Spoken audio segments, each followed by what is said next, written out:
Last 3 দিন ধরে যা ইস্যুসগুলো বাগর ডাম্পিং সাইট দিয়ে হচ্ছে, এটা আমরা 2 দিন সাইট ভিজিট করেছিলাম। আজকে আমাদের এক্সপার্ট টিম এসেও একটু ভিজিট করে ওনাদের সাজেশনসগুলো দিয়েছিল। আমি একটা ইস্যু করে আগে ব্রিফ করি। প্রথমটা জলের যা প্রথম তো প্রবলেমটা স্টার্ট হয়েছিল, জলের পাইপলাইন একটু ফেটে গেল, তার জন্য সমস্যাটা শুরু হয়েছিল। এই আজকে দিনে জলের কানেকশন কেএমডিএ অল্টারনেটিভ একটা রুট দিয়ে কানেকশনটা রিস্টোর হয়ে গেছে। যা আগে 2 দিন মধ্যে আমরা রিস্টোর করেছিলাম বাকি ওয়ার্ডগুলো, তারপরে আজকে সালকিয়া এলাকাতে একটু বন্ধ ছিল, ওটা আজকে ইভিনিং ওটাও ঠিক হয়ে গেছে। সো এখন ওয়াটার কানেকশন সাপ্লাই নিয়ে কিছু সমস্যা নেই, ওটা 100% ঠিক হয়ে গেছে। যখন ওই দিন যখন ঘটনাটা হয়েছিল, ওখানে এসিডিসিএলের একটা পোল ভেঙেছিল, তার জন্য ওখানে ইলেকট্রিক সাপ্লাই নিয়ে একটু প্রবলেমটা ছিল।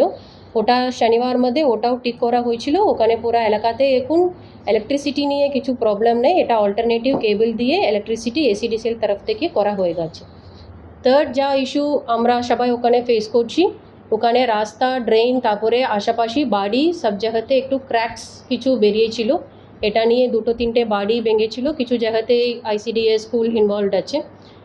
এখানে আমরা প্রথম দিন থেকে ফ্রাইডে যখন ইনসিডেন্টটা হয়েছিল ওই সময় থেকে আমাদের পুরা টিম ওখানে মাটিতে নেমে, ডিজাস্টার টিম ছিল, পুলিশ টিম, আমরা মাইকিং করে মানুষদেরকে একটু অ্যাওয়্যার করেছিলাম। আগে ওনাদেরকে আমাদের প্রথম কাজটা ছিল এভাকুয়েশন করে পাশে একটা বিল্ডিংয়ে, স্কুল বিল্ডিংয়ের অ্যাকোমোডেশনটা করার।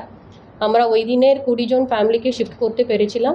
ওনারা নিয়ারবাই একটা স্কুল ক্লাবে ওনারা ছিলেন, তার জন্য ওনাদের থাকার ব্যবস্থা, জলের ব্যবস্থা সব কিছু আমাদের দেওয়া হয়েছিল ফ্রম অ্যাডমিনিস্ট্রেশন এন্ড।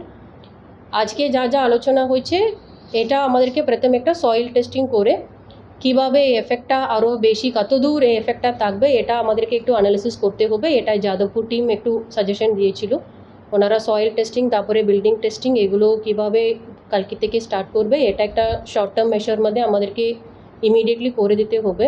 তার জন্য প্রথম কাজটা হচ্ছে ওখানে এভাকুয়েশনটা করা, আশাপাশি কত দূর আমাদেরকে একটু বাড়িগুলো খালি করতে হবে, এই সার্ভেটা আমরা ইমিডিয়েটলি শুরু করছি। HMC তরফ থেকে আর ডিস্ট্রিক্ট অ্যাডমিনিস্ট্রেশন তরফ থেকে টিম যাবে, আমরা একটু সার্ভে করব কত দূর এই এফেক্টটা হতে পারে, তার জন্য কতগুলো বাড়ি আমাদেরকে রিলোকেট করতে হবে, এই সার্ভেটা আমরা ইমিডিয়েটলি স্টার্ট করছি।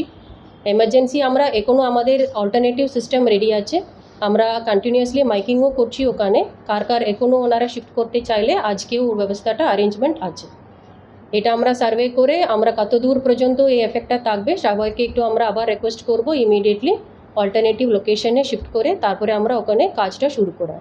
সেকেন্ড মোস্ট ইম্পর্ট্যান্ট, ওখানে ড্রেন আর তারপরে একটা বুল্লা পাইলিং দিয়ে একটা স্পেস তৈরি করার একটা সাজেশন দেওয়া হয়েছিল।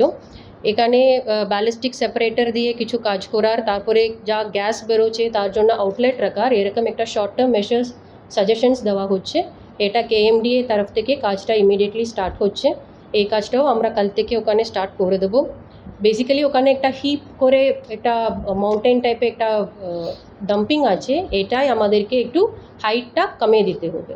তাহলে ওখানে এখন জোন 1, জোন 2, জোন 3 করে যা এখন বায়োমাইনিং কাজটা হচ্ছে, এটা ওনারা একটু সাজেশন করেছিলেন আরও একটু স্পিড আপ করে, যা স্পিডে হচ্ছে আরও স্পিড আপ করে ও হাইটটা একটু কমানো। এই কাজটাও কেএমডিএ শীঘ্রই তাড়াতাড়ি একটু স্পিড আপ করে করবে। এভাবে করলে আমরা ওখানে এফেক্টটা একটু ইমিডিয়েট রিস্টোরেশনও করে দিতে পারবো।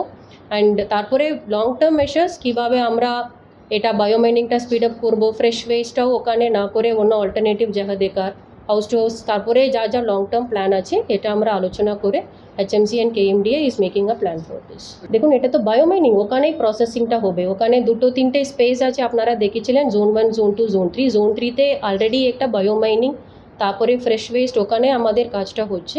ওই জায়গাটা আমাদের বায়োমাইনিংয়ের কাজটা আরও স্পিডিলি করব। ফ্রেশ ওয়েস্টের জন্য আমরা অল্টারনেটিভ জায়গাটা একটু দেখছি কীভাবে আমরা হাউস টু হাউসে সেগ্রিগেশন করে করব, না হলে অন্য অল্টারনেটিভ জায়গাতে এখন ডাম্পিংয়ের ব্যবস্থাটা করব।